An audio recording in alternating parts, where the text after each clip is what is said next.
Well, good afternoon, good morning, and good evening, wherever you are today. What a privilege it is to be part of this panel and to facilitate a conversation between four amazing guests that we've got here. I'm going to let each guest introduce themselves in a moment, but I'm just going to start by saying when we talked about the theme for this panel, the theme was innovation, but I had the privilege of interviewing one of our panelists a month or two back, and there was an amazing quote that just stuck with me. That person was Kimberly, who you'll hear from in a moment. But that quote was that innovation sometimes is all about thrust and no vector, and it just resonated with me in the sense that we all want to do innovation, we all want to do it well, we all want to put the right resources and energy behind it.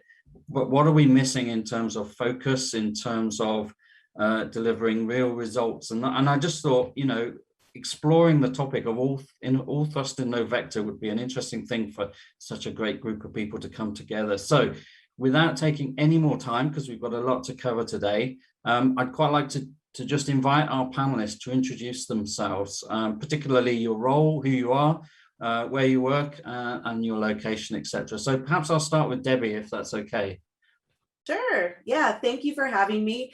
I'm Debbie Brodt-Giles. I'm from the National Renewable Energy Laboratory, and I'm a group manager there. I manage a group called Data. So it's all about data analytics, tools, and applications. So that team does some amazing data management platforms and things like that. We try to get data out to the world so they could use it and be innovative with it. And then my other role is I'm the American Made Challenges program manager, which is my backdrop today, and it says Solar Prize. I'm blocking it, but basically what it is American Made is a prize competition. We have about 23 prizes, active prize challenges going on, and we have a wonderful support network that supports our innovators to really do amazing innovations in a very short time. So hopefully I'll get a chance to talk more about that later today, but thanks. Thank you very much, Debbie. And if I go to Kimberly next. Sure, thank you. I am thrilled to be back here today and thrilled talking to you again, George, and some of my colleagues here. And Debbie, by the way, EPIcenter is a connector for the American. I know. Thank you. Yes. And I'm the CEO of EPIcenter. We are a 6-year-old energy innovation and thought leadership organization that was founded out of a collaboration with CPS Energy and Itron, Landis & Gyr, and OCI Solar Power. And so we have an incubator and accelerator that focuses on energy and energy adjacent technologies. We have a think tank, and then we also have a part of our organization that does advisory services. We help utilities and other energy companies vet and operationalize innovation. So thanks for having me. Fantastic, thank you. And I'll go to Damali next, if that's okay. Hi, I am Damali Harding. I have been in the energy industry for well over 15 years now. Most of the time spent, I call myself a recovering management consultant. And currently I have the pleasure of working for Opower. Opower is the world's leading behavioral and digital energy efficiency company. So we are the inventor and creator. I'm sure many of you receive some communication from us as we send over well into the hundreds of millions of communications a year across all platforms for utilities.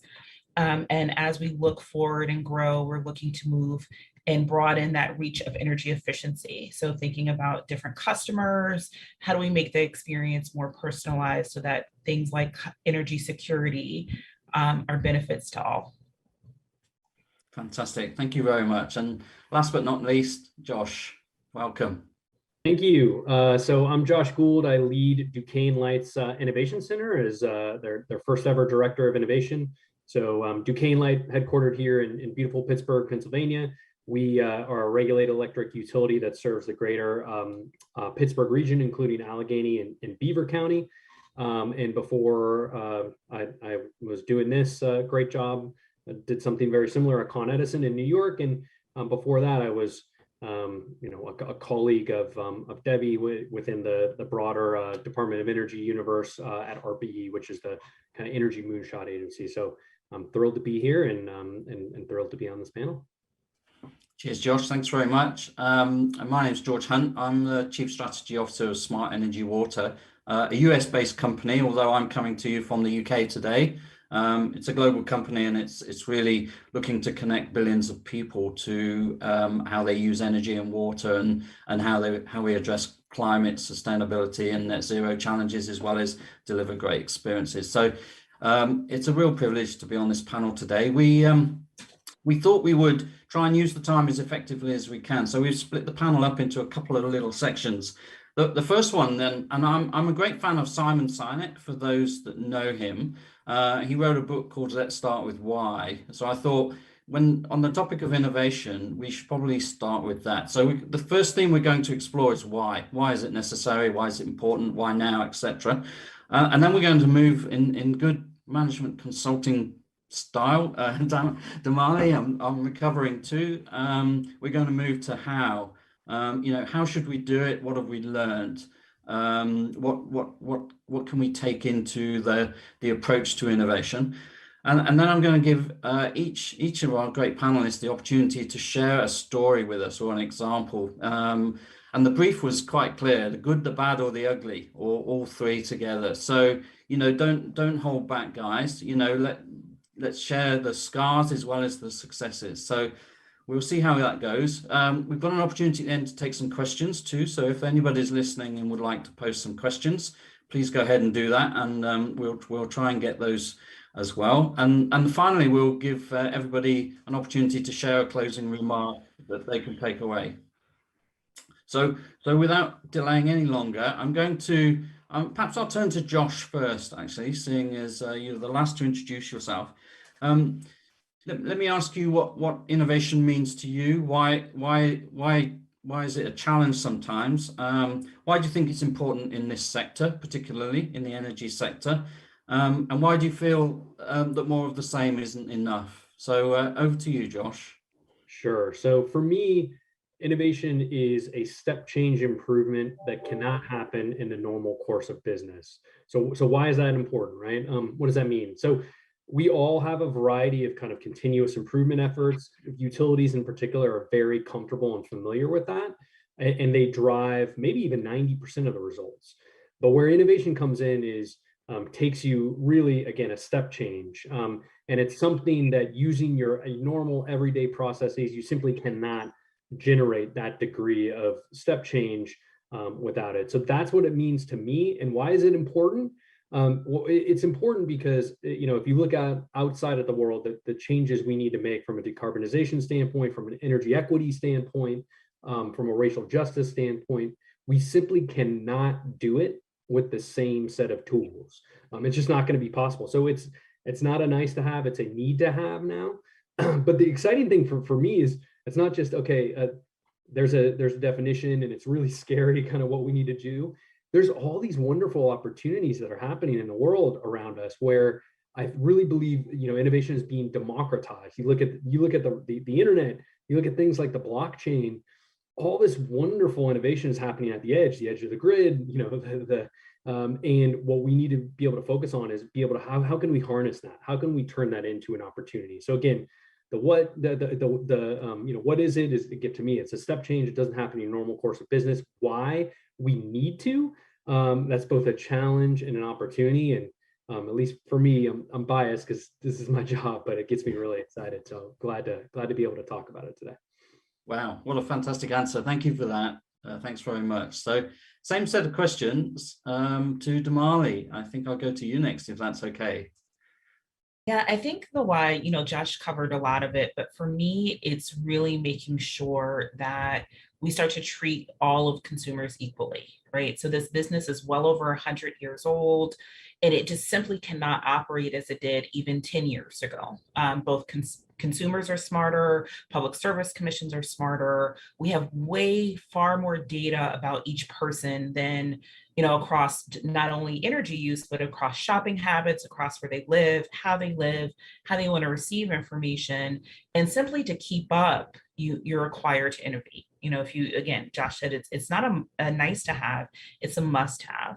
And so for me, thinking about what does that mean in terms of, again, trying to think through clean energy access. for people in America, how are we addressing energy insecurity, right? Especially as we start to ease off some of the moratoriums from COVID, as we start to move off both from an energy and housing perspective, we recognize that while energy is one aspect of it, we're starting to think about people as wraparounds, right? So energy, healthcare, education, all of these things we know are interconnected. And in order for the utility to be able to engage in their customers, they really have to think about them as a whole person. I love that answer. I'll tell you one thing that really struck me during that is that we talk a lot about customers, but actually you're talking about citizens. Yep. People that live, not just customers of energy providers. And I think the perspective of the citizen and innovation around what the citizen needs is quite an interesting thread that maybe we can pick up if we get a bit more time as we go. I'll go to Debbie next, if that's okay. Yeah, sure. I think both of the answers that have been given already are wonderful. Totally agree. To me, I think of innovation as like, right, new ideas, novel concepts, revolutionary inventions. And sometimes that sounds really big and audacious. And sometimes people think I'm not an innovator, right? Because that sounds so large, I can't do it. And I just want to be really clear that everybody can be an innovator. And that I really feel passionate about that there's big things that will be game-changing ideas, but there's tons of little things that people can do as well to be really innovative, to support all of the things that we need to make a change in this world. So that's one of the things that I feel passionate about, is that everybody can see themselves as an innovator. And that's everybody from all backgrounds, all walks of life, people who haven't even been in the energy industry in the past. They can actually make a difference if they come into the energy industry and think of some of these new ideas. And then kind of the why is, I still think that the valley of death is real. So we're trying to help people get over that valley of death. Sometimes these people, especially if they're new to innovation or entrepreneurship, they may not know the path forward to, the successful path forward, or the resources that they may need to do everything they need to do to get all the way to like manufacturability and things like that. So I think that's important. And then just being open to working with new people from different backgrounds, people, kind of break down those silos. Don't go working with the same people that you've always worked with before. We need to be innovative to get to the next step. Wow, love that. A couple of things I wrote down there just to pick up on some points. One is the inclusivity of everybody can be an innovator. And that's touching on how you create an environment and a culture for innovation, which is something I'm going to quiz Josh about a little bit later.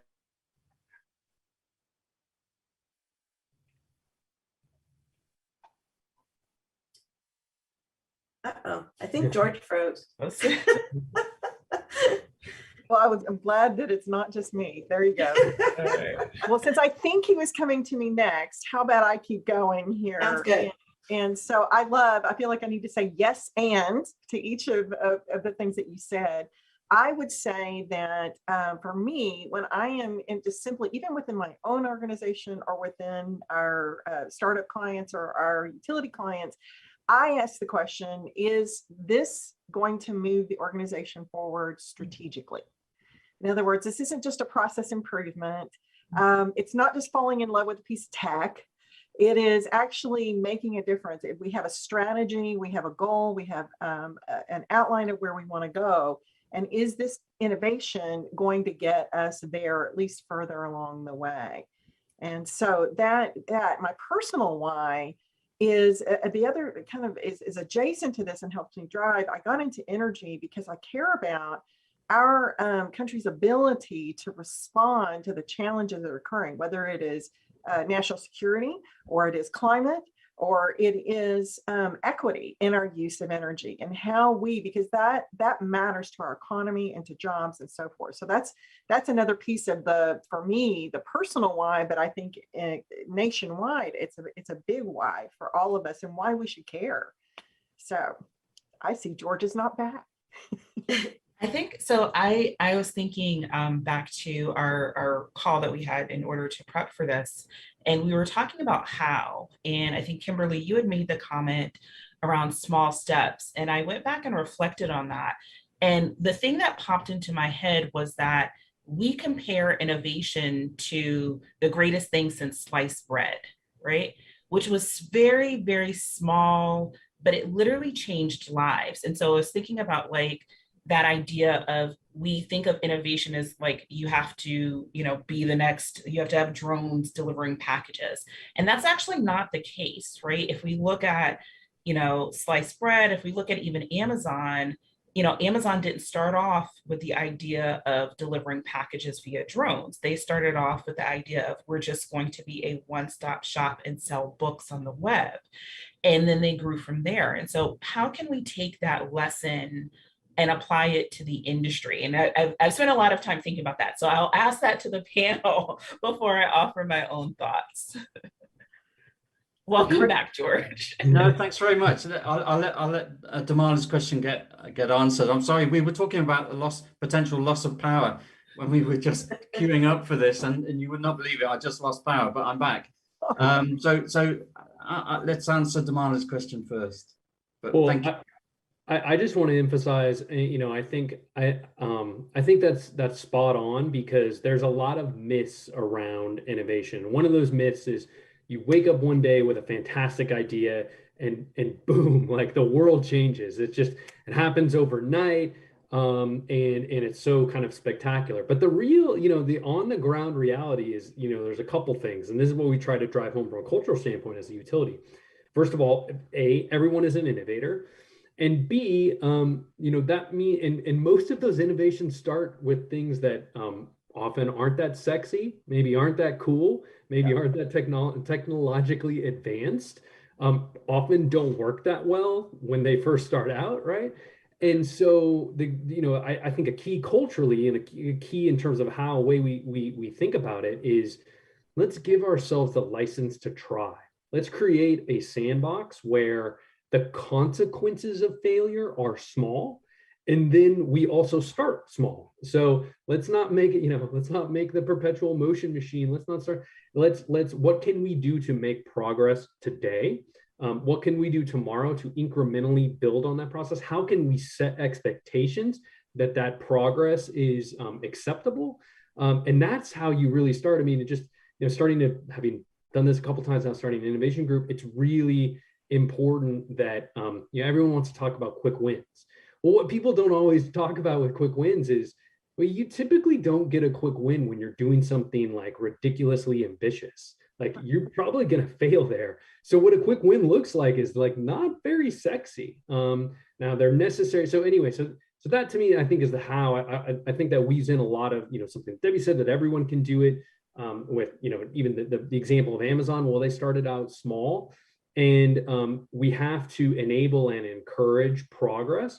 We have to make the good and the progress not the enemy of the perfect and the sort of fantastic and the sexy, particularly when you're starting out and you're new. So that's some thoughts around how. Thanks, Josh, and thanks Damali for taking over the host for the moment there. I guess. So Damali, did you answer the how, and Josh too? So we should maybe move to Kimberly next. Would that be okay? Sure, happy to. I think about the how, absolutely incremental steps, but I will tell you that for me, the how starts with a will to do it. Because there's two things I think that are super important. Is the mindset in which you enter this process has to be one of, how can we, rather than we can't do that, or we tried that, it didn't work, or utilities can't take that risk. It's got to be, how could we take that risk that's reasonable? How could we persevere through sort of these things that don't seem to make sense? And how do we redefine ROI beyond what is financial? Because sometimes the ROI is the learning. And so for me, it all starts with having, a leader, a champion, someone willing to, in the face of this very difficult, because I will tell you, it is a salmon going upstream. And there are bears. I mean, it is, Josh is nodding and laughing. I mean, you really do have to push through the opposition to it and gain the appetite. And I think as an organization, as I've watched a utility client, that the inertia is so great, but as it begins to break and success is seen, and success may just be, oh gosh, we learned that didn't work, but you know what? We're going to go try this. And that to me is huge. So that for me is where the how starts. So many things there, Kimberly. I mean, I really like the fact that the question is how can we, as opposed to why should we, and moving the culture or the environment of the organization to say, how can we move the organization forward? How can we innovate for customers? How can we sort of innovate for the environment or sustainability or for the sector? So I think that's a really, really important point. I also think you touched on risk, which is, you touched on the idea that we should understand the risk, but we should embrace the risk in order to know what we're getting into and make it safe. You also mentioned about inertia, overcoming inertia in an organization. I think that's particularly important. And at some point, I'd quite like to touch on how do we apply a process so that we don't just take the oxygen out of a good idea, because I think a lot of organizations do that. And I think Josh has probably got quite a lot to offer there around the innovation hub, and particularly the role that you've got. So we'll try and come back to that. I think I'll move to Debbie if I can next on the how question. Sure. So a little bit about the how and the process. I'm going to do a little plug here for our program, but really, I mean, that's what our program, the American Made Challenges, is all about. And we have the Solar Prize, which is our kind of our flagship program, but we actually have 23 prizes that are in the works right now. Some are fine, some are done, and some are still open for new competitors. But the bottom line is that this whole kind of network that we've created, that EPIcenter and Zpryme are all part of, is really there to help people succeed and try to find and navigate that path past the valley of death, hopefully. And then these prizes that actually offer lots of prize money to these innovators also hopefully helps them with the valley of death, right? So giving them a little bit of money, cash that they could spend at their will, and the resources that they need to keep moving forward, I think is really, really important.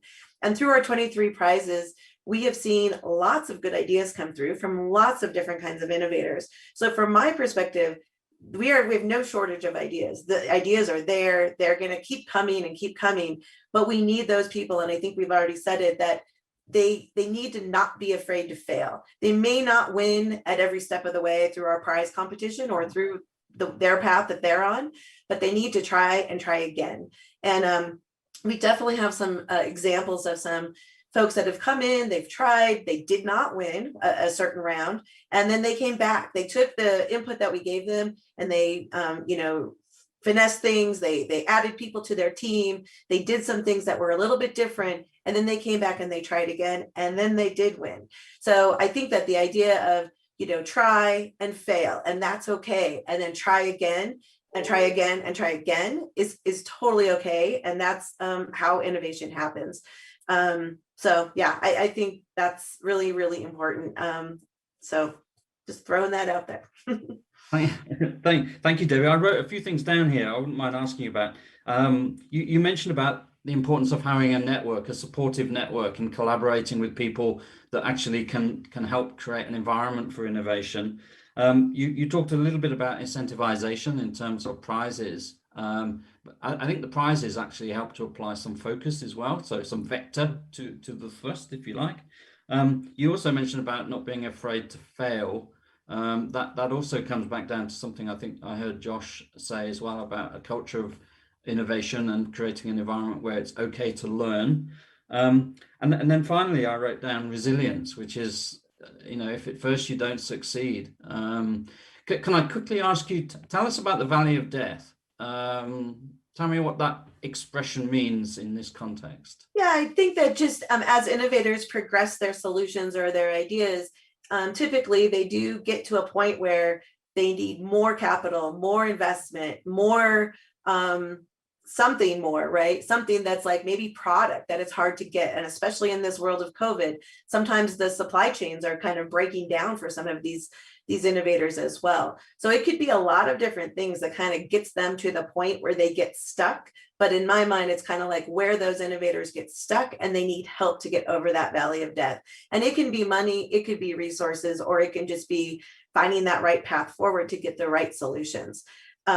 It's hard too. I mean, we've had many solar prize winners tell us that, you know, some of them were very successful. Others did have problems with the supply chain, especially in today's world. So, but getting a little bit of money, getting a little bit of support, this network that we have is innovators, incubators, accelerators, prototyping facilities, 3D printing facilities, business planners, lots of great resources that are at the table for our innovators to utilize.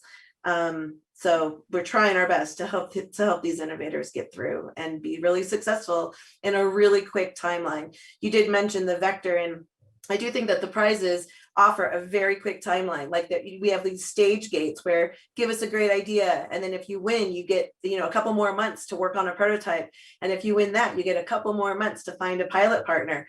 And it's an aggressive timeline, but I think it does light a fire under the innovators and get them moving to do some things that they never really would have done in such a short timeline before. No, thank you very much for that. That was great. There's a couple of things you mentioned there, which I'm just going to ask Kimberly about, if that's okay. You talked about the importance of incubators, the importance of setting up sort of laboratory environments, etc. Kimberly, I know from the conversation we had a few months ago that we talked a lot about, you know, what's the difference between innovation theatre and innovation for real. I just wonder whether, you know, in the context of the fact that EPIcenter, you know, helps organizations around incubation, whether you'd like to just pick up on Debbie's point and also pick up on this theme of innovation theatre versus, you know, real innovation. Well, thank you. Yes, one of the things we found as we started our incubator, and one of the reasons why we even created our consulting practice, our advisory services on the other end, is that we would have startups who had great ideas and they were working to bring them to market, and they would be looking for their clients and the folks that ultimately might buy their product. And then you had the potential client on the other end who was interested, and there would be, I'm a fan of competitions, but I'm a fan of competitions with an impact on the backside of it. Because I think one of the things we started hearing from our startups was, well, we present, there's a lot of theater, there's prize money, and then nothing happens. You know, people are there who are potential customers, and they come and they say, oh, we like your product, we're super interested. And then they follow up and they're knocking on doors and they get bounced around within a customer or a potential customer for 2 or 3 years. And so, I mean, seriously, we've had situations where that literally happened. And they genuinely, the entity was genuinely interested, but they're so busy with their day jobs, keeping the lights on and doing what they're supposed to do, their primary mission, that the time for innovation and actual implementation is so narrow. And that's why it's so great to see what Josh is doing, and why we as an external organization come in with our innovation management program and say, here is a process by which you can vet from the beginning front line all the way through the senior leadership. This emerging technology, you can work to de-risk it and decide, is this actually in strategic alignment? Does it work for you?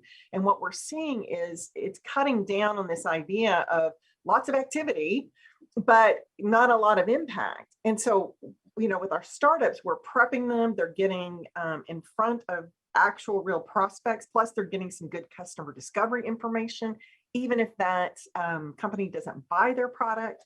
On the other end, what we're seeing is increased satisfaction among the team members within the utility or whatever company as the process is speeding up. They're making good decisions and they're making them faster. And then on the startup side, they're just grateful to have an answer. You know, I got a good hearing. It's maybe not a no, it's not a no, but a not right now. Come back later after you've done some things to your product. And our goal is to get to good decisions faster. And then if that also results in a limited deployment or a pilot, all the better. We love that. But that was really what drove it. We just saw a whole lot of thrust and no vector, even in this process of showing off these amazing ideas. And they weren't getting to the marketplace in a timely fashion. Fantastic. I would like to add to that too, if you don't mind. I think No, the please. other piece of that is the ecosystem around the utility itself, right? And so it really comes down to, what are we teaching the service commissions? What are we teaching our Office of People's Counsel? How are we preparing customers? So for example, we launched a solar product because all these people are getting solar. The solar developer comes in, installs the solar, promises all these things and walks away. And the person has no idea how to read their bill other than maintenance. They don't understand all these, like what's actually happening on the ground.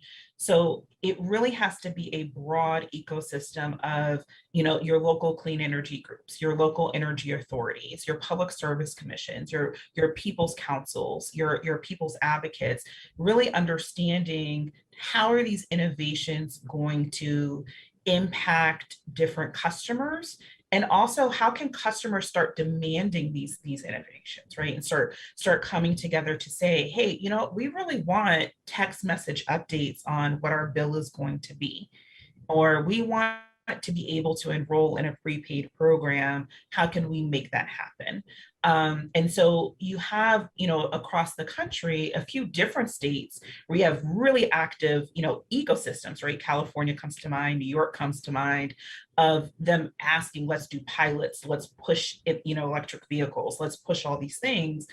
But those are far and few between. And so how can utilities really start to put demands in a it's hard, in a regulated industry to say, we want the ability to be able to fail, because we know that we learn from our failures, but we know that ultimately that will improve our ability to deliver electricity reliably. It will improve our ability to deliver electricity cleanly, and it will improve our ability for customers to be engaged as energy consumers.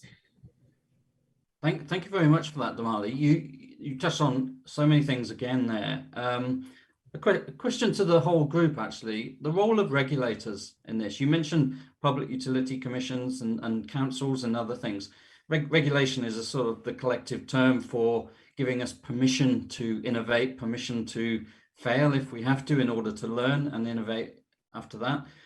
Quick question to all of you is, what's the role of regulation here? And I don't mind who wants to jump in first. Perhaps Debbie, do you want to go first? The role of the regulator in facilitating or creating an environment for innovation?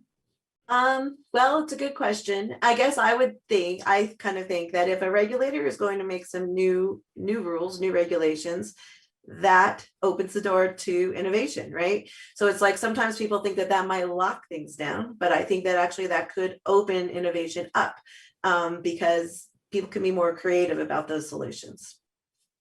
All right, thanks very much. And Josh, maybe do you want to go next? Yeah, I mean, I would just say that's why it's important for, you know, the role of regulation is why it's really important for many stakeholders to interact with commissions, and where I think we've seen successful models are oftentimes, you know, innovation requires room and opportunity to experiment. And so I've seen successful models where there's a clear intended either legislative or regulatory outcome or objectives involved.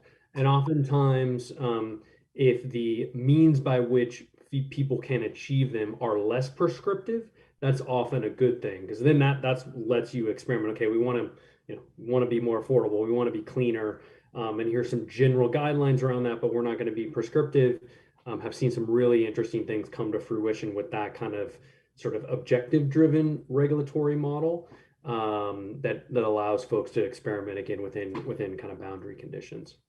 No, thanks for that. And Kimberly and then Damali, just quickly on the regulator role. Well, I'll just give you an example, and it gets back, Josh was alluding to that as well, is that sort of conversation and the lines of communication and sort of that not being overly prescriptive. We actually were hearing from, there was an innovation that was of interest to more than one utility. And when there was some concern that it wouldn't be permitted under the current regulatory environment. And so when we talked to someone who had influence in the regulatory environment, they were like, well, no one's bringing that, we don't care. They can do that, but they need to tell us, what they're interested in and how they're interested in implementing it. And some of that may be true and some of it may not be true. I know there's a lot of conversation, and certainly here in Texas, you have a lot of utility leaders who are participating with ERCOT, et cetera. But it is sometimes, I think, either a preconceived notion or just a lack of communication and conversation around specific things. But I do like the idea when things are not overly, this idea, and some regulators are actually very forward thinking and are trying to make room for innovation within the constraints of their markets, right? And so each market is a little bit different, but just having that sort of creativity and that open-mindedness, I think goes a long way to support this change. And some are, as you said, Debbie, very aggressive. And that can also force it. I think we've seen some of that in California, where it's pushed things in a direction with some sort of active management. I don't know that I actively support that, being in this free marketplace we're in Texas, but I can see how in some ways it may force some things sooner than later. No, thank you very much. I wrote down creativity and courage were two of the words I think I heard you use, which is sure. If you don't ask, you don't get. And if you don't, creativity is having the open mind or the open permission to think differently. So, no, thank you for that. And Damali. I will answer that, even though I brought it up in a slightly different direction, which is to step outside of the regulated space. And so we see a number of utilities, who have venture funds or who have, a small LLC or LLP where they can, do some of this experimentation to be able to not have to worry about, is this going to trip up anything? Are we going to break any Chinese walls? Are we going to kind of have to account for why we failed, when we all know failures, can yield great results or great data or great insights. And so, it is thinking about what is the utility business model where, do you fund, something again with, not just the utility funding, but maybe you fund it with, a state energy authority. You fund it with, like they do some of that in Philadelphia. Maybe you fund it with, nonprofits. Maybe you work together in thinking about some of the themes that we've talked about in terms of energy equity, in terms of energy access. So you kind of look for those groups where you're partnering together to be able to really think about what are the outcomes that we're trying to drive to, because ultimately I think all of us, are saying innovation, we want to drive outcomes, and utilities are really, really good at keeping lights and power on reliably, and that's been their outcome for over 100 years. But now we're asking utilities to be, customer engagers. We're asking utilities to understand, you need to understand that now I'm home with COVID, so I'm not going out where I used to go to the office every day from 9 to 5, right? You need to understand that. You need to understand, how I use, everything from TikTok to text messaging. And that's not where utilities, thrive. And so, putting it outside of a regulated entity may be the answer. No, that's a really insightful point about stepping outside of the regulated frameworks. I think that's such a key point here, that although we need to operate, arguably within our boundaries, whether they be organizational, whether they be financial, or whether they be regulatory, I really like the idea of showing courage and stepping out in order to make a point. And I know from my own experiences, sometimes you just have to be bold enough to break the rules a little bit in order to get some attention and to do something differently. And I'm all for that.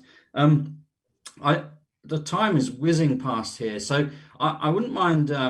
We've got a question from the audience here around how do you enable the silent the silent person in the room that often is the deep thinker, the one that really thinks, I want to say something, but I can't, or I'm not brave enough. How do you incentivize that? So maybe I'll ask Josh, because I think Duquesne Light has probably got a whole lot of people in that organization that have got some great ideas, and I'm hoping you're going to talk to us about how you create an environment where they can speak up.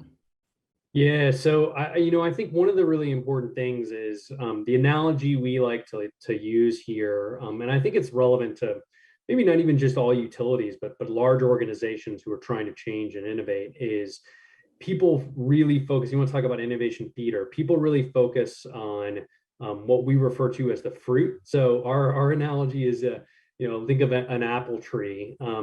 And a project is the value generated, in the form of a piece of fruit. And that's what understandably people focus on, because that's what tastes good. That's the sort of the reason for a tree. You want to go eat it. That's where you kind of get the value, right? But in order to generate those ideas, you need to think about the soil and the tree itself. So if I play that analogy out a little bit further, I think of the soil as the culture.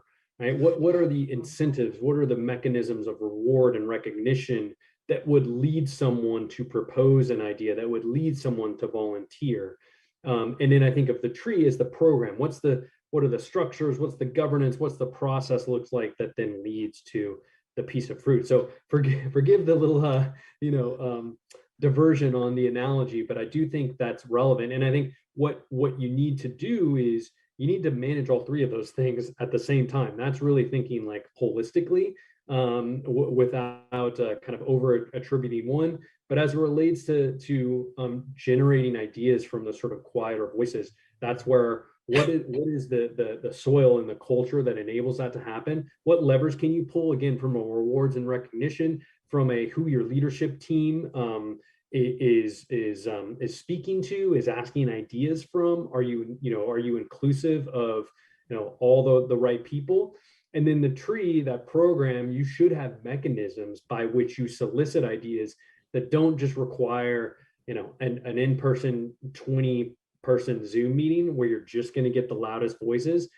That's not a good process in general. But again, I think first take a step back, think about both not just the projects in the form of the fruit, the program in the form of the tree, but also the culture, and what levers can you pull to drive the sort of collective growth of that tree, to use that analogy, and not only focus on, again, the fruit, which is, I think, what often leads to that innovation theater, that often leads to a bunch of ideas that look cool and maybe look sexy, but ultimately don't change things. So that's how we try to think about it.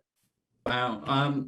Josh, I don't know if you were looking at all of our faces as you were explaining that, but we were all nodding so much about, you just hit the nail on the head in terms of all those things. And I love a good analogy, and I'm going to steal that one because it's just fantastic. I just love that. So, right, we're really coming up towards the back end of this panel. I can't believe it, but I do want to have a quick question to Debbie, if I may, about data. We haven't touched a lot on data today. We've broached the idea of culture, about environment, leadership, and incentivization and working together, etc. We haven't talked a lot about data, and I know it's a key thread for you. So can I ask a little bit about what's the role of data here? Yeah, sure. So I feel like data can be the underpinning for a lot of innovation. So at the National Renewable Energy Laboratory, one of the goals we have in our group is to get our national lab, our federal data sets out to the public so they can use it and they can be innovative with it. So we don't want to hold it inside and keep it for our NREL researchers. We want the world to use it.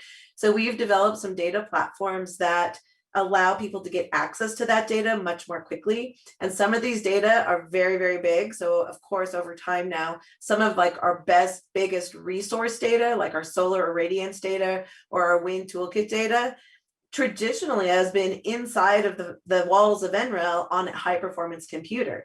But that doesn't help anybody. So I always look at NREL as kind of being the NOAA for weather data. We should be, providing the world with great resource data so they could help make applications. So that's what we're doing. We have an application called the Open Energy Data Initiative, where It's a data lake project, and we put tons of our very large data sets out there for people to innovate on. And then very interesting, our new Solar Prize Round 5 actually has a software component to it.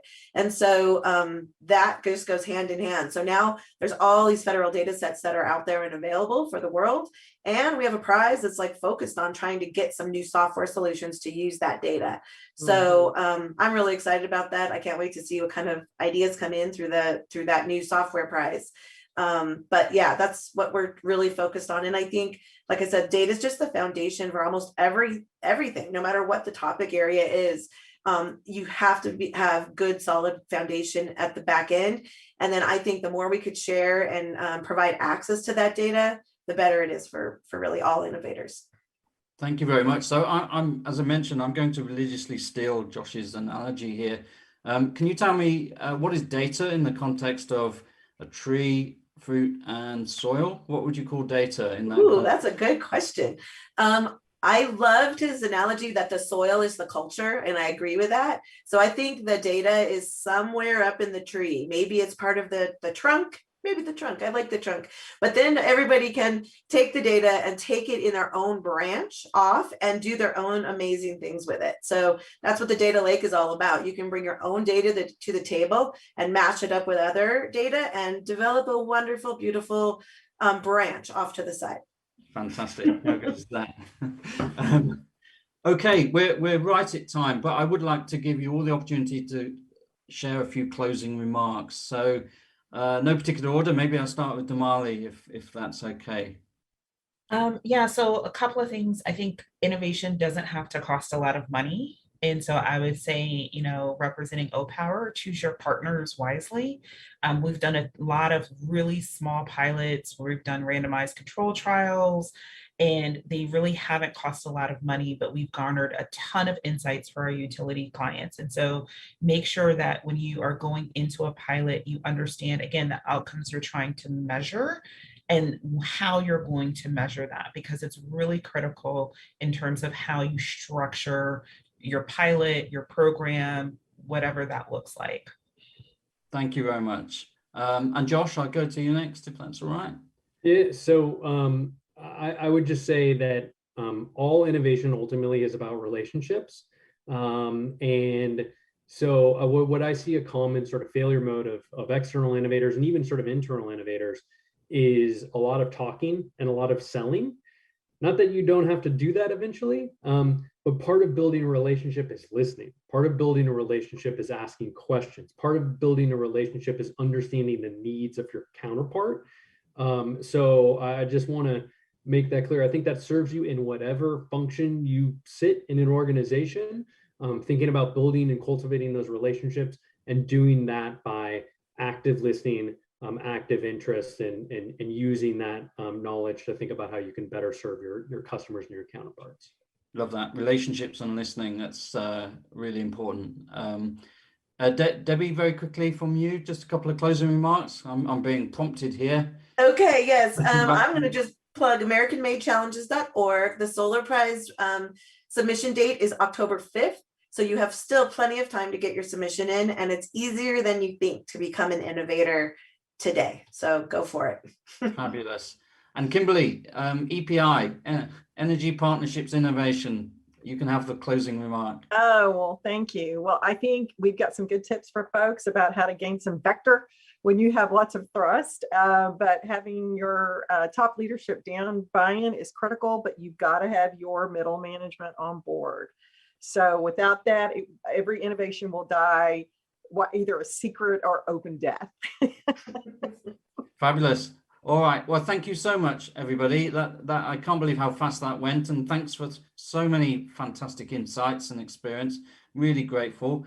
On behalf of Energy Thought Summit 21, I'm going to pass back to Joyce, who will open up the next conversation.